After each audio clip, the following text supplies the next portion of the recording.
All right. Great.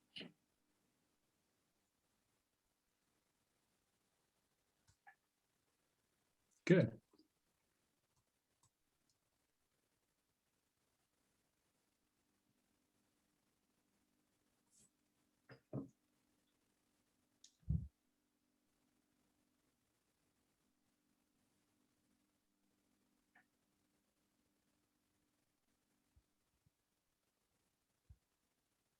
Good evening, everyone. Welcome to another online session. Today we have a very important topic. It is actually about assessment, which is a key component of learning because it drives learning and it drives instruction. Yeah. Tonight we have Martin Fritz, who is going to talk about assessment, share his experiences in that regard, and also activities and projects. So welcome, Martin. Thank you, Assis, and hello, everybody. Good evening. Nice to be on board. Thanks for the invitation, Assis. Great to be here. Yes, welcome to Everyone Academy. So this is the first time we have a speaker from Germany. So we are excited to learn about your ALT practices, especially when it comes to assessment. All right. So welcome again, and you can maybe introduce yourself to the audience, and you can talk about your background, etc. if you want. Yeah, I will like to do that. Right. Okay, I just gotta get the chat here and everything right. You should see my screen right now, right? You should be able to. Yes, I can see your screen. See the screen, and I just right. Okay, everything's fine, so we can start. Here we are. Basically, let's go. Good. My name is Martin Fritz. I'm a secondary teacher at a modern secondary school in Germany, but the main part of my job is being a teacher trainer for the English teachers in the state of Bavaria, part of Germany. And I've been teaching for more than 20 years now. I'm teaching EFL and history. And I also like teacher training a lot. I'm very active into that, having our own talk show with teachers every week, once a week, talking about education and technology and education, stuff like that, digitalization, all the things that come along with it. And I'm really happy to share a few hands-on ideas and thoughts with you tonight.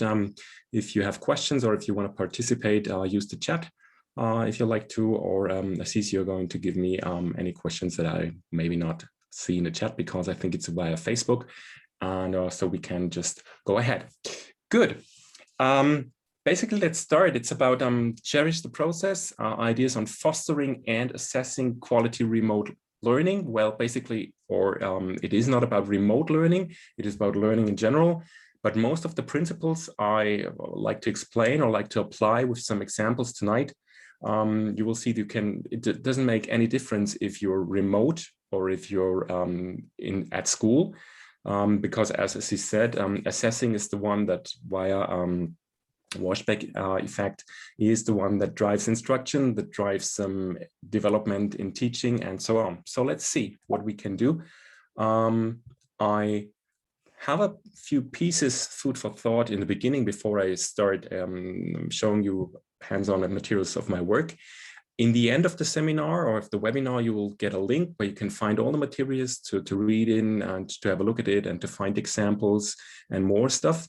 So don't worry. And basically, what is about good learning? We're talking about assessment, but it should be about learning. And there are a lot of ingredients for good learning, and sometimes there are too many to meet them all. Clarity and, of course, transparency and feedback. One of my most important one is feedback. But I feel that with the parts of assessment we are doing at schools, with the kind of testing we are doing, that it's not about feedback so much. So I'm going to put a few ideas in on that. It's also about sustainability. Has it got a long-term effect? we'll talk about that. Learners' autonomy, can they really work on their own? Are they competent learners? Are they reflecting the things they are doing? And about collaboration, are they working together? Is that a good thing? If you just say, okay, is a test a single thing, or is it important in the 21st century to be a better team worker, for example, and how can we assess that, for example? And I'll share a few examples and ideas with that. One problem, I think, with the common idea of testing that we are having at the moment is that we are focused too much on the results, marks, grades, right, points students score. Of course, it is the way it is, but I think there are parts you can change, or at least you can have a thought about thinking, what can I do differently? Because teaching in the EFL classroom often is planned that way. The result is the flag at the end, where the student should go and should be. And we have a certain time frame for that, let's say 45 minutes, 60 minutes, 30 minutes. And we as a teacher, we are setting a starting point, which is the bell. And then the student just, follows the path we've set by giving instruction, giving explanations, giving tasks, talking about the task. And at a certain point of time in this lesson, for example, we decide that we'd like to assess the students by doing an exercise, for example. You're starting a grammar lesson about introducing the simple past. And you're explaining the rules, you have some practice, and at some point, students get a task, they fill in the task, gap fill, for example, 10 sentences, and on board, on front, you just give them the solutions, you talk about the solutions, and the students check, is it right, is it wrong? But what happens if it's wrong? In the classroom, usually, the student just writes down the correct solution, right? Because the teacher has put it on the board, for example, and then he goes on. And after that, he puts away the work and says, okay, but to what effect? That's just the result. I have 6 right and 4 wrong, or I have 2 right and 8 wrong, which means I have to go back and work. But often we don't have the time to do that, or often students are not used to do that. So the feedback part of the result is not really there, right? And then they go to the end of the lesson and the teacher goes and says, well, today we introduced the simple past. But to what extent? How many students really now know how to use the simple past properly, and how many don't? And the point is that this is a one-size-fits-all approach, which we all know is not quite true. We have very different kind of students, like the 4 I've symbolized here. They all have different abilities. They come from a different background. They have different starting points in learning the language, stuff like that. So they also should have different goals in the lessons. And they should also be able to go back to get additional help, like with the puzzle piece here, right? And to excel, to go further, or weaker students to reach a certain goal, to be more confident. Because in the other system, the problem is that weaker students, they always fall behind and they never get feedback or they never get a chance to fulfill a task, which I think is not right for building confidence in learning a language, for example. So I think instead of focusing on the sheer results about levels, marking, and control, which comes along with it, I think this is a picture from a classroom which looked like maybe 50 years ago, but still some of this past of this control thing might be applied here. It's important to focus on the process. The process by how is the learning done?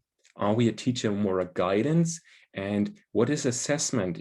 Are we basically assessing the sheer result of, okay, you got 10 gaps and there are 8 wrong and 2 right, which is not good?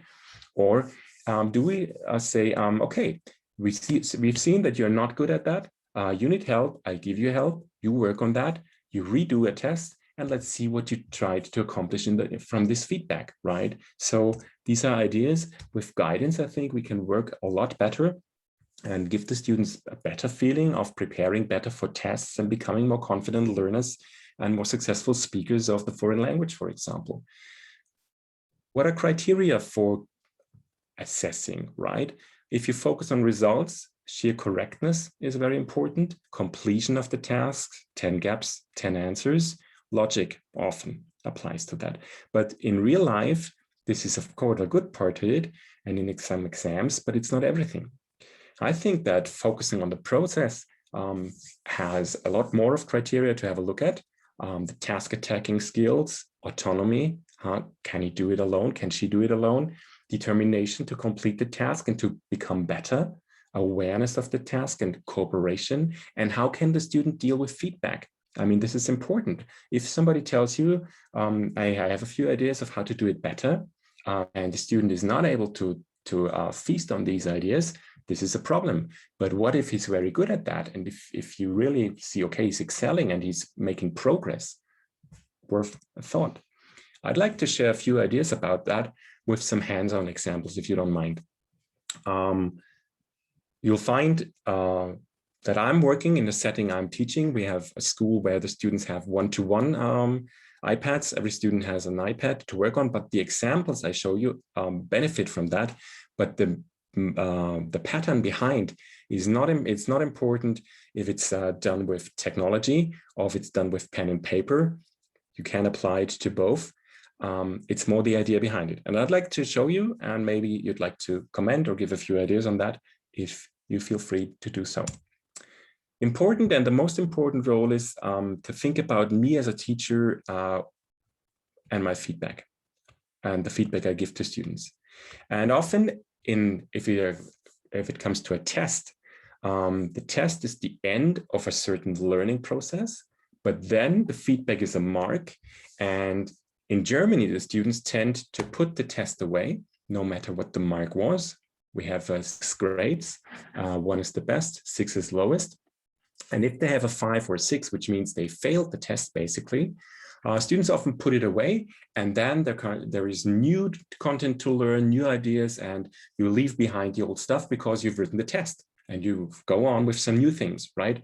But the ones who failed the test, I mean, they are left alone often to deal with that problem, and this will widen the gap. They fall behind, and this is not right, I think. And with feedback and with work on feedback, we can make sure that the weaker students benefit from that, but also good students. There's always a chance to be even better, even if you have very good grades, which is a 1 or a 2 in Germany, A students, right? It's always a chance to be still better on that. And I've brought you an example. It is about things you have to do, talking about chores. This is grade 7, year 7. The students are 13, something like that, at a school I teach. So the idea was the topic, chores you have to do.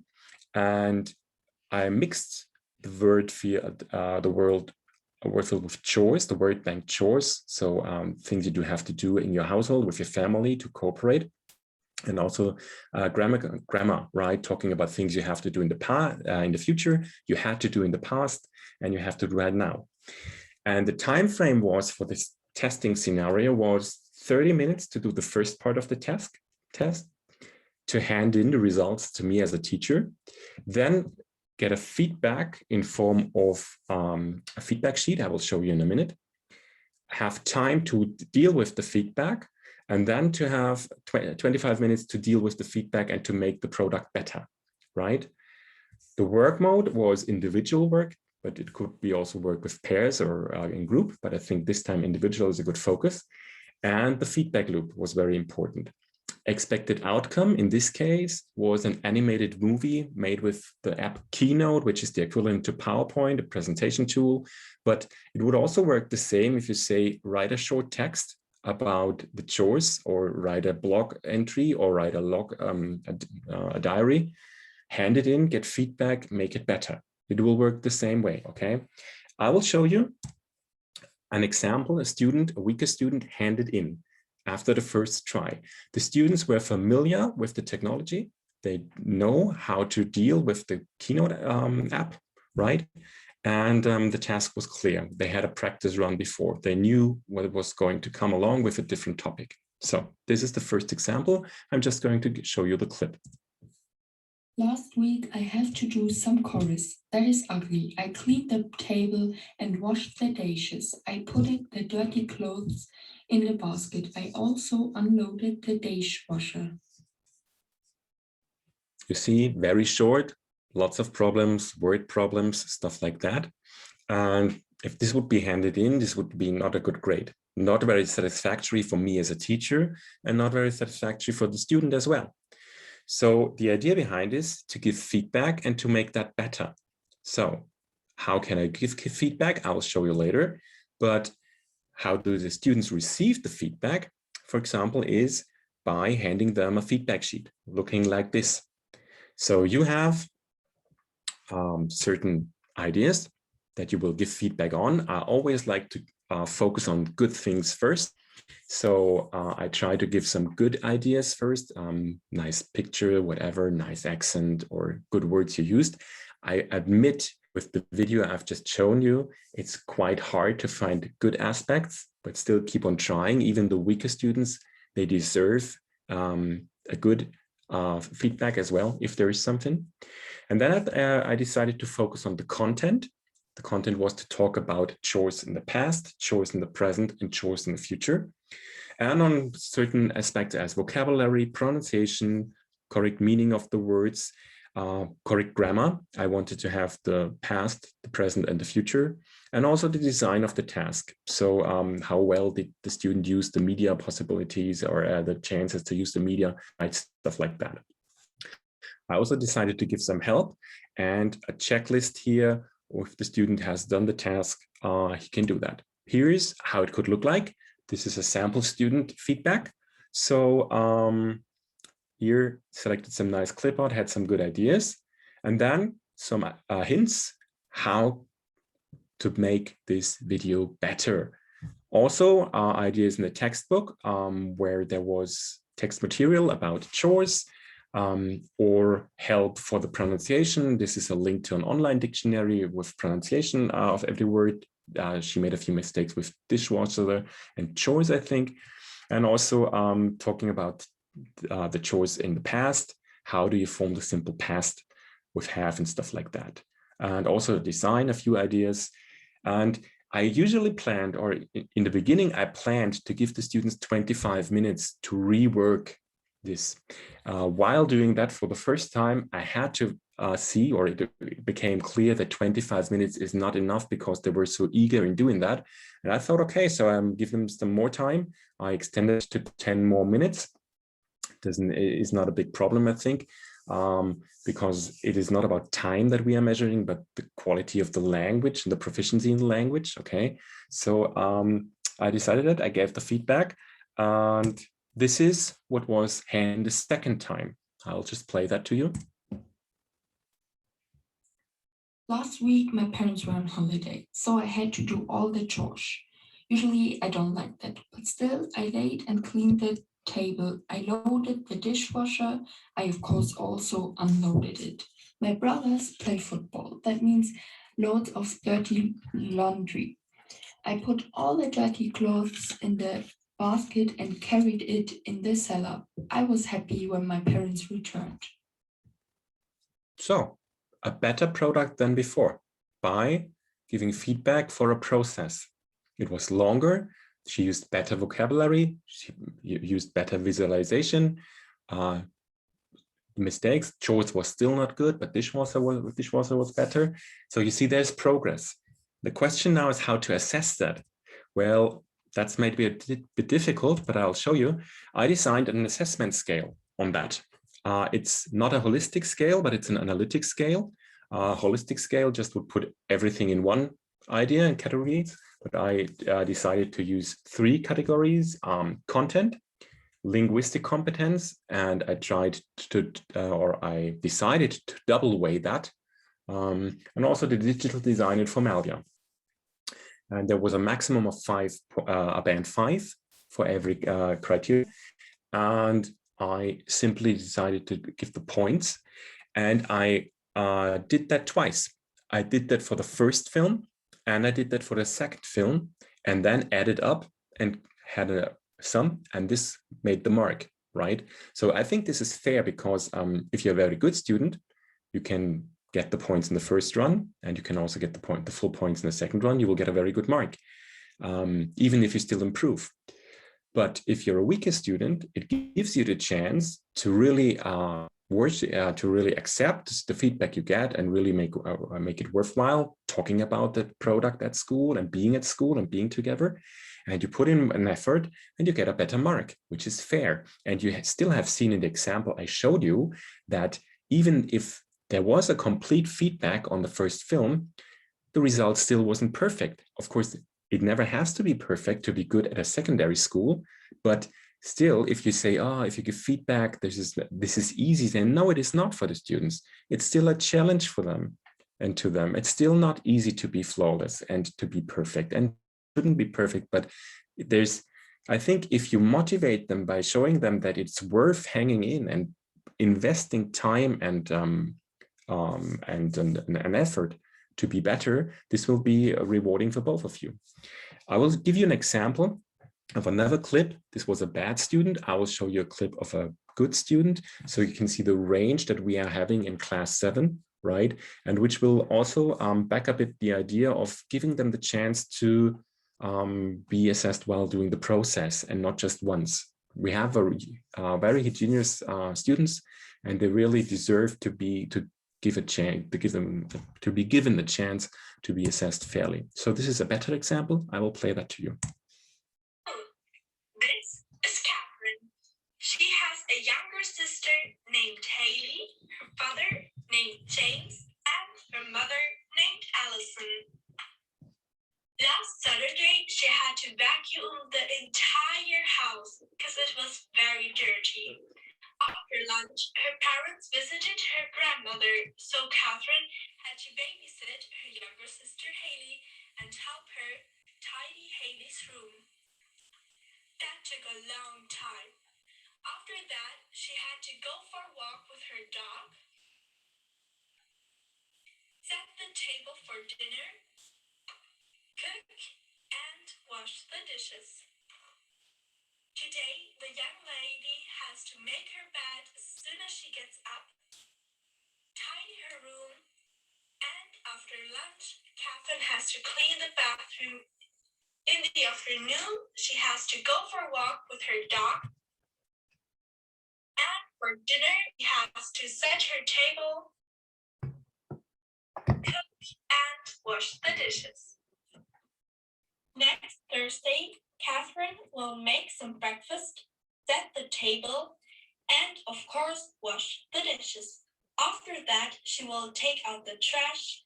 She doesn't like taking out the trash, but she has to follow the rules. In the afternoon, she's going to make her homework and study for her test on Monday. And in the evening, she's going to practice guitar. Bye. So you see, this is the range we are dealing with, and this strongly, in my opinion, supports the idea of trying to be more individual here, to help them in the young age to be motivated to learn the beautiful language of English and to really improve their skills. And not only the skills in grammar or vocab, but also in the complete package of how can I design something, how can I use the language effectively using chunks, stuff like that, okay? So I still have a few more ideas on that, which give you an idea, which is behind it. If you say, okay, we don't have iPads, we don't have tablets or something, simply writing a story or drawing a comic about your superhero, right? This is teaching material from a textbook we're using. It's about superheroes, and the task was not to talk about different superheroes or superheroes we all know, but create your own one, be creative. And this is a task you can easily apply super animal, super plane, whatever, right? It doesn't have to be a hero. It can be like anything. So you give them supporting material, scaffolding by descriptions of heroes, and they hand in their own description written. And then what you can easily do is that you say, okay, I'd like to give you feedback on that. And not only my feedback will be important for judging your process, but also I give you additional material to work with. And I'd like you to exploit this material and show me that you improved from the starting point, which was this material, to the one I just give you. I'm going to show that here. This is the the website, which was the additional material to this task, with lots of ideas on a very difficult level also. And I really wanted the students to use that. And part of the deal was, how much can you put in your new text? How can you make it better? You see, rework your description in a few details, turn your description and your drawing of your superhero into an explanatory. In this case, I wanted them to explain them in a video, but it would not be a problem to do that with pen and paper, and hand it in then. And then you again could judge the process. You could judge the first result. You could then see, okay, I added some material, some language fostering teaching material, and how could you make use of that? So it's not only about my feedback, but also about extending the plateau, giving not just the basement, but building a house with material, and say, okay, how do you use that? Okay, so this was another idea about that. You could also give weaker students, you can say, okay, here's a word bank. I help you with describing people again. And if you're weaker, how make use of that? If a weaker student can make good use of help given, this is also a quality we should consider marking once in a while, right? Or giving him feedback on that in this case. So I think this is a pretty good idea on doing that. Time is running fast, a few minutes left, but I'd like to give another idea, or to discuss or talk about another idea, which I really find very, very useful for assessing work online or not online. It's portfolios, right? You can also do them with pen and paper, but you also great digital tools like a book creator, like numbers or PowerPoint or whatever. You can collect that in any kind of Canva is a very nice tool to do some things like that. Padlet would be useful. There are lots of tools you can do that. You just have to see what is useful for my students. Or you say, everyone with a nice idea. The idea behind the portfolio is to make students competent. What do I need to have a complete portfolio of my work in English and tasks? So it's about keeping copies of your work, back up regularly, or organize your work using a roadmap if you're working in a group of a project. This is about an example where 4 students have to deal on more complex tasks. They have to give a presentation, to have to do research on that. They have to make an interview with an expert on that topic. For example, eco-friendly farming, or something like literature, or a poet from their hometown, could be anything, right? But can they do that? And why not just use collaborative tools to work on that, and to make sure that you as a teacher can have a look, how are they using these tools and what they're doing? You maybe know a tool like YoPad, which is something like this. It's an Etherpad. You can share that. It works with any kind of device, smartphone. You just have to have internet access. You can start an iPad here. So this is test assessing for tonight. You can decide how long do I want it to be active.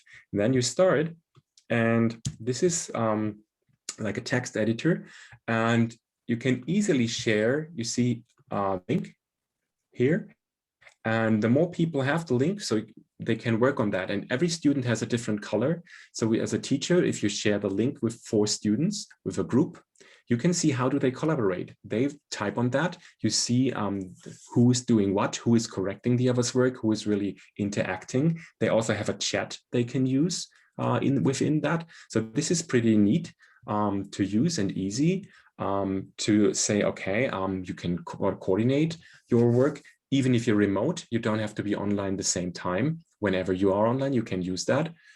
Everyone has every material with them. So this is a pretty nice idea.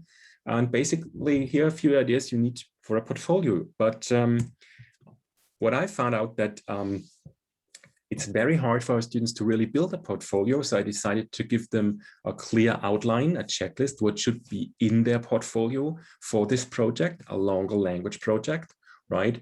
And something like a table of contents, a timeline for the roadmap. So not just the product in the end, which is we did an interview or we've written a text, but how did you come to that? How was your group work organized? Reflect on the process of working, right? So the metacognition, did we work together successfully? If we want to assess competencies and the performance of the students in this things. I think we have to widen the assessment, the aspects we are assessing. So this is a good idea. You can vary it to the circumstances you're teaching it, right? So technology, yes, no, whatever you like. You can do an old-fashioned one, you can do a modern style, just the way it fits to your teaching. But it would help the students to see, okay, this is what I have to do in my portfolio. And of course, they need scaffolding. What do I expect from you? If I want you to give a presentation and to record your presentation, or if part of your presentation live, here's some help. How can you do a good presentation? Film yourself, reflect, train in a mirror. Here's some tips what to do. Hey, right? Stuff like that. Also, language-wise, what can I do to make my reports better, reporting interviews, work in progress? Which language do I need to fulfill the tasks? Students usually don't have that at hand. Reflecting your group's work. If I want them, if I go back here, if I want them to put in how they benefited from feedback and how they're going to plan future work and on important parts of your group work, if I want them to reflect that, they need the language to do that. So why not offer it? It's still not safe that they will use it correctly and that they will use it properly, but they have a chance and it will make their English talking better. It will make them better at talking English, discussing in English. It will make them use chunks. And to which extent they use it, it's at their hands. So this is how they are assessed in the end, right? Also, discussing. Scaffolding is a key to have good language conversation going, also in long working phases.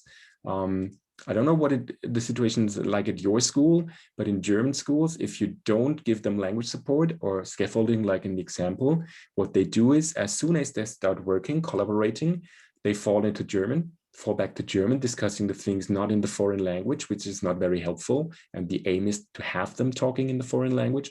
So it is really meaningful. We also offer them tools and ideas in the set how to start the portfolio. What do you need to make sure, am I fit with that? Or do I need help? Do I need my teacher to show me how to do that? And in the end, when it comes to assessment, the topic of today's session here, again, we are using a scale, which is pretty handy. I just changed a bit to the one I've shown you before. And this is about digital design and formalia, and also ideas what to look for if you want to use it for an assessment, right? So what are the key criteria or aspects in the product I have to look for? And of course, it is also available for non-digital learning scenarios. So I changed it from digital design to what if they do it in pen and paper, which is also good. So analog creation tools, how did they use it? How is the craftsmanship, for example, to be assessed? And this gives a pretty good mixture of how well are they speaking the language, how well can they write in the language, how well can they communicate with each other. So you get a pretty much nice picture. And what it brings in the classroom is more life and also better results for you as a teacher to assess. Because one of the problems I think in grading and in marking texts that students hand in is it's rarely real fun. I personally think it's pretty annoying to read 10 letters of application. You have to do that from a time, but often or creative stories, because sometimes the students really don't write creative things. And if you meet their needs, if you meet their world they are living in with tasks you're giving them to assess, you will get more creative products more often. You will get more fun while marking. You will be challenged as a teacher as well, which is a good thing. So might be worth doing that. So again, here's what you look for. If you want to use that for the assessment, then I think it's not that bad. Now, if you say that is pretty exhausting and pretty you need a lot of things to work with that and a lot of time, I'll show you a tiny little project, class 5, to again focus on the important aspects behind that and show you 2 tools that you maybe can use in your learning scenarios. If you say, hey, I don't like to fill in the scales and I don't have the time to do that at the moment, I have not many English lessons, so I have to focus on grammar and vocab. Okay, here's a pretty neat idea. Again, simple past. We start introducing the simple past in our classes in year 5. So they are 11. After elementary school, they they have learned English for 2 years at elementary, but not focusing on grammar and vocab, but more on communication and fun. Still some vocabs and structures, but not the focus is not on vocab and structures. Focus is on speaking language, understanding, and stuff like that. So in year 5, they're starting to deal with structures, simple past, for example. So the task was, I've had an introduction about simple past, and they know how to build a regular form, and they know about irregulars and the negation. We didn't do that and stuff like that, and how to ask questions in the simple past. And I'd like them to think about last weekend, because what I like about the simple past in this young age of learning English is that it enables them to tell something. Students in that age really like to tell, what was my weekend like with the holiday, what did I do last night, stuff like that. And with the simple past, they are able to do that correctly, language-wise. So I'd like them to produce a video about their last weekend. And they should write a few activities and verbs and adjectives, the world field, hobbies, activities, interest. I also wanted them to use the internet to search some pictures that match with their activities, but you could also have them draw them, no problem. And to avoid copyright issues, I always want them to use the page. Sorry, I'm going to show you on Splash. Second, yeah, which is this one. It gives you a load of copyright-free pictures which you can use in the classroom whenever you want. There is no copyright on them. So if you, for example, type in football, right, loads of pictures here of professional photographs, but no copyright issues if you use them, which is pretty good. And I'd like to be students aware of that. And the outcome, again, was a short video or a presentation. You could also do that live in the classroom if you like to, with some pictures, whatever, about an activity you did last weekend. I'm going to show you the first clip again. The key is not the clip. The key is not the technology behind it. The key is the language and what you are doing with the clip after that. So here's the presentation so that you know what we're talking about. Last Sunday, my friends and I went to the park. We played football there, 3-3. It made fun. We scored lots of goals. We needed a break after an hour. We drink Coke and water. After we played again, we didn't went home until 8 o'clock. Did you have fun? My mom asked. Classic mistakes, classic things. Nice story, nice things, good pictures, but of course the negation was wrong and stuff like that. Now, if you do that in classroom life and your student tells a few sentences, then you give feedback like, okay, let's call her Sarah. Sarah, there was a problem with the simple past with the negation. You said went, and there was also a kind of a problem with pronunciation of these words and stuff. What chance does Sarah have to deal with your feedback? She'll get it in here, she'll get it out here. There are a few facts for that. It's not cool to be criticized in front of your peers, never. It is criticism, what you're doing as a teacher. Even if you're friendly and helpful, it is not the way that she thinks, oh, great, she's telling me I did something wrong. So first of all. Second, there are so many things she could do better language-wise. What to focus on? How could she remember? If you're doing that live in the classroom and you're having this task, usually the presentation will be at the end of the lesson, for example. And at the end of the lesson, the bell is ringing and they are on their way out. Maybe school is out and they know they got a great meal at home or another lesson, and it's physical education in the next lesson, and they really say, oh, come on, English, get going. And you tell them, oh, Sarah, wait, I'd like to give you a few ideas. She will forget. When is the chance for her to present her results again? It will be maybe next week in the next lesson. It is not fair. So a good idea is giving them feedback via audio. Every smartphone has an audio recorder.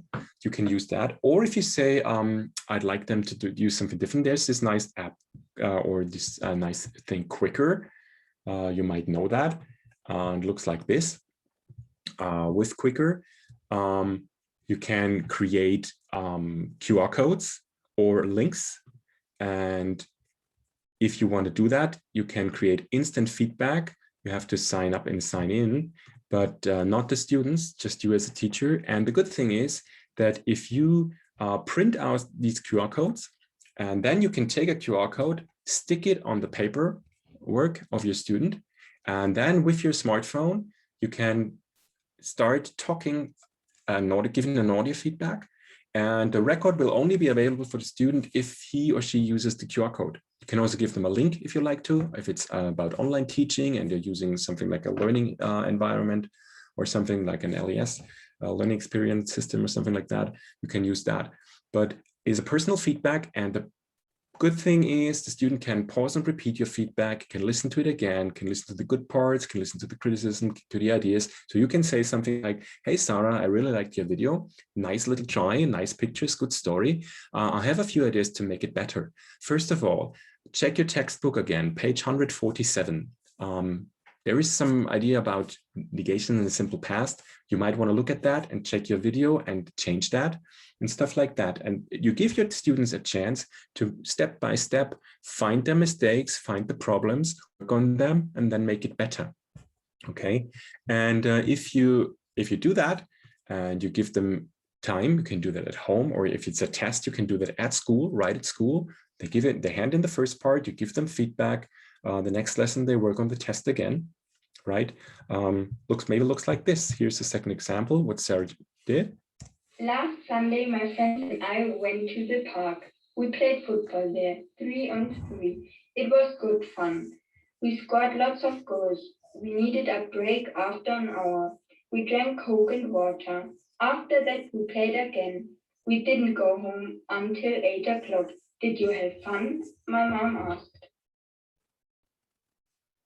So you can see way better progress, more confident speaker. You can really hear her being more confident with her presentation, which is also very important for learning language. And why not fostering this by choosing right methods of assessment at time?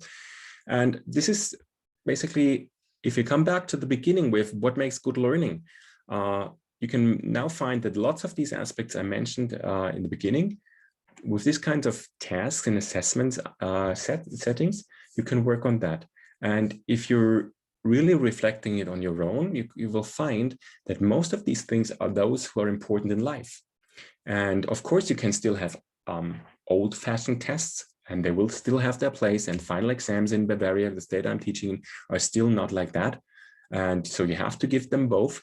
But from time to time, to inflict ideas like that and to try to make them reflect, to make them use feedback, to accept feedback as precious, will really change the way they are seeing their English lessons. If you not sure, there is a problem with a page which is missing. This one is what we need, sorry. If you said, oh, these were quite a lot of ideas and I'd like to have a read on that, or I'd like to have more ideas.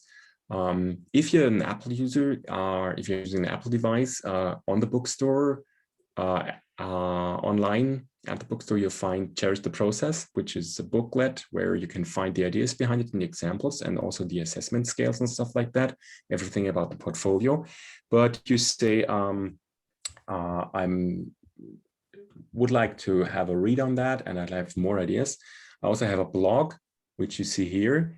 And in the resources section of the blog, you can find the link to that, but you can also find samples, teaching samples, and also more ideas in teaching English. But on the front page, you'll find a few posts I've written about ideas on assessing the digital work, with ideas, with all you need. So if you say, yeah, there were quite a few ideas I'd like to explore on, or I'd like to work on, or I'd like to find out more, feel free to go to the blog or download the book. It's free.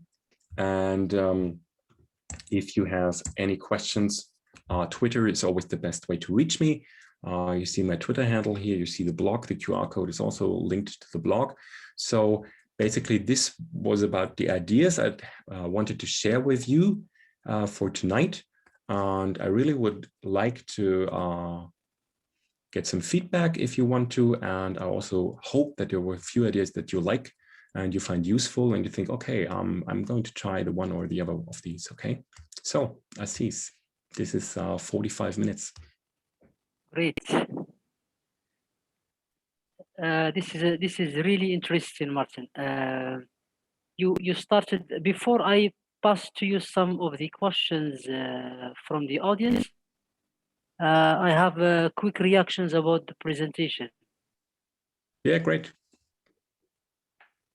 So you mentioned that there is too much focus on results and marking, and this is true in the English language classrooms. So you also mentioned that we need to focus on the process. Yep. And do you think that it is applicable in language classrooms, for example, to divide the test into two parts? The first part, the 30 minutes, the first part is testing, and the second part is related to feedback. So what students should do in the second part, feedback? Can you repeat that? I didn't get acoustically. You mentioned that the test or the testing or the assessment is divided into two parts, right? The first part, for example, 30 minutes, and we have 25 minutes, feedback. Yeah, I see. The first, you need 2 days for that. You need, let's say, Monday or Tuesday, where they have the first part of the test. They hand in the first results. You give feedback. On a second day, you start the lesson by handing them out their feedback and their files again, and they are allowed to work on that again. And so they can show in the second 25 minutes, I needed more time in practice, or they needed more time when I tried that, to rework or to work the feedback into their first ideas and to make it better. And I assess the first part, which they hand in on Monday. I assess it with the scale. I give them a score. And after the feedback, I score it again. And then I have them added and have a sum. And the sum of the two assessments makes the grades. Yes, and this makes sense because your purpose will be improving students' performance, not the test. Yes. Right. This is the point. Yes. In this case, I mean, we also do tests with pen and paper, reading tests, multiple choice, mixed grammar, stuff like that. We also have that in our school, but I'd like to have both in the game, right? To make it more complete, let's say that, more realistic maybe, and also more applicable to the students, right? They really thrive on that. They like these tests because they know they can. It's a fair chance for them. Martin, you also mentioned portfolios. I think they are a great assessment tool, and I think they are also good to track students' progress. What is the best way to make portfolios? How to integrate them in the teaching and learning process? Okay, well, I don't know what the best way is. I think a pretty good idea is the first step, as I tried to show, is make students aware what a portfolio is. Not just say, okay, we're going to have a portfolio and I'm going to assess you. But first of all, as I try to show here, I'm going to bring back the slide. I just think this one here.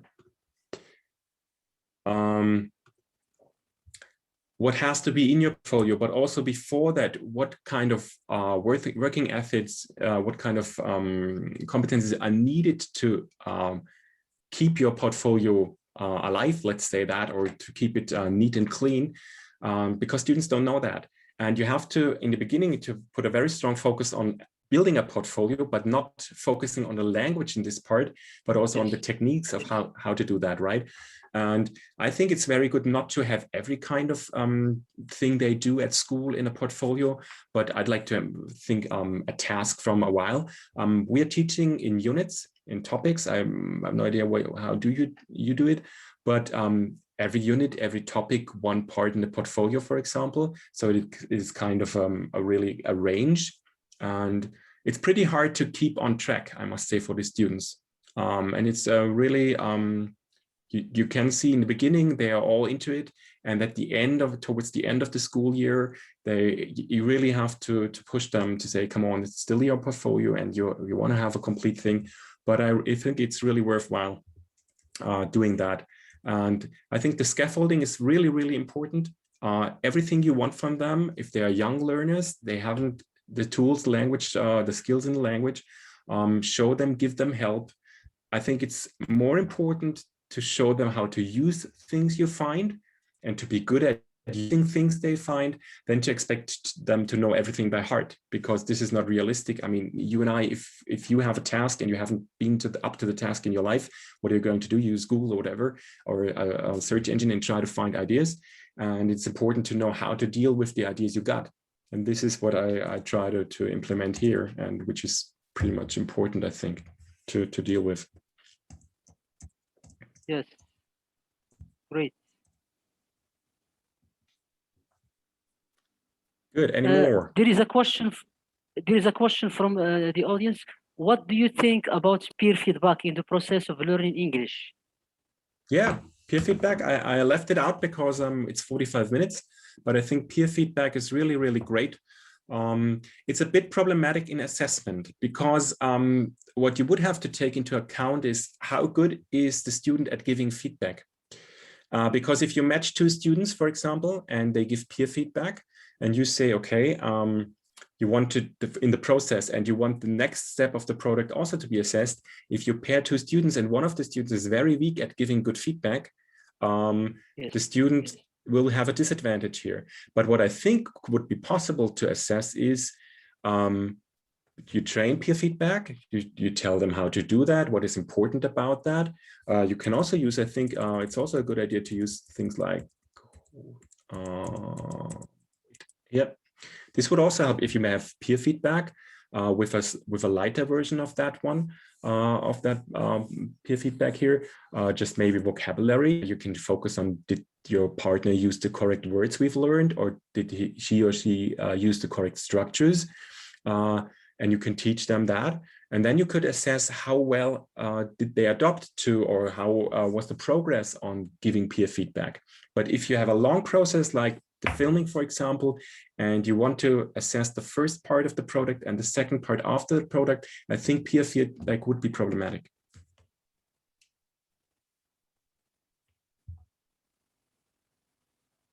Okay, yes. So there is another question about how can students use the assessment as a learning tool and teachers use it as a support for learning? Well, basically, let me start with the second half. For the teachers to support learning, I think it brings clarity of the goals to be reached. And I think it brings a lot of help to the students. And also for you as a teacher, if you, for example, if you have feedback like that, and you want to see about, or you want to find out about the progress of your students, it gives you a quick overview, of a quick chance to see, okay, where were the problems and how well did she work on that? Is there progress, or do we have to go back again in the feedback loop and work on the basics maybe, for example? As a part of the students, can you repeat the part of the question with the students, because this is, I didn't get it quite acoustically. I just did the second part. Yes, how can students use the assessment as a learning tool? Okay, it raises awareness of their problematic areas. They can see, okay, I have lots of problems for language-wise. I have a problem with my structures, so I can work on that. But if I work on that, I will improve. And the problem is the reaction to the investment has to be near to the investment. So if you, for example, are writing 4 tests a year, and the first test is in December, let's say in November, and the second test will be then in January. And in November, you say to the student, oh, come on, if you now work hard and you have a problem with the structures, revise it. In the second test, it's a long time till the test will take place. And also, I have no idea what it is like in other countries, but in Germany, usually we have a progression, and the first test is different than the second test. So we won't test the things again that we had in the first test, which is unfair to those who invested time and invested also a lot of sweat and blood and things to be better, and then they get no chance to prove that, right? And they have to, and you have to give them the chance to prove that, so they have to feel the reward, and the reward will keep them better at pace or at bay, and say, okay, here I am, and I'm going to work again because it's really rewarding and worthwhile. But if you don't give them the chance to show, and I think it's a problem for them. Yes, this is really a great session. So, Martin, you mentioned the feedback loop. Yep. Is it related to some sort of dynamic assessment? Well, you can put it in that context, and you can say basically it is dynamic, yeah, because it adapts to the scenario, to the students, whatever. I think that the loop is the thing that it's like, yeah, to putting it in and saying, okay, the loop is standard. This is the way I put it. Okay, for my students, it should be like you won't hand in work, no matter if it's testing or if it's just working at class, without feedback. And the loop is, I want you to take the feedback seriously and to work with that. And you have to hand it in again.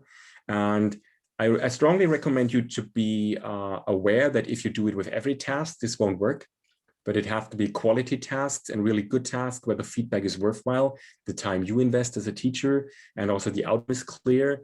And also as time-wise, you can't spend a feedback loop on every single little task, right? But it will help. And my intention behind that is if students get the feeling that feedback is worth dealing with, they have a look at the feedback even in smaller tasks, and they start to work on their problems on their own, autonomously. And this is the great advantage of that, in my opinion. Okay, great. So thank you so much, Martin, for this great session. Thank you for inviting me, Assis. I really hope that it was useful for some of your attendees. And thank you so much. So do you have any final comments for the audience, for teachers here in Morocco and other Arab countries who are teaching English? Tips I couldn't. So do you have any final comments or tips for EFL teachers? The main tip at the moment is stay healthy, everybody. Stay safe. And Yes. Tough times at the moment, and I really hope that you're all well out there and fine. But well, the tips is I like Twitter. It's basically you can follow so many great people there and get so many good ideas free, and it's also adjustable to your personal schedule. If you don't have a lot of time to spend on teacher training, Twitter is just a 2-minute read and you'll have a good idea. And if you have a lot of time, you find great ideas to invest a bit more, explore more thoroughly. So this is something great to join and to work on that, to join the community and to try to be open and try things. The last thing is be ready for failure, be prepared to failure. If you try things the first time, it will not probably work the perfect way. Analyze the problem, make it better, come back, and you will really be rewarded, right? So, Martin, we will share the link to your blog. I know that there is your book, which is the Cherish the Process, right? Yes, right. We're glad to, if you do so, feel free to do so. Here is the blog again. The link is in the resources section. Here you find everything, and also the checklist for the portfolio and stuff. I put some things in. Yes. Right? Okay. We will share the link to the on the Everyone Academy page. Great. So thank you so much for this great session. Thank you. We hope to maybe have you for another session in the future. Just contact me and we'll find out what we can do, right? Assis, thank you very much. Thank you, and see you. Pleasure being with you. Yeah, bye. See you soon.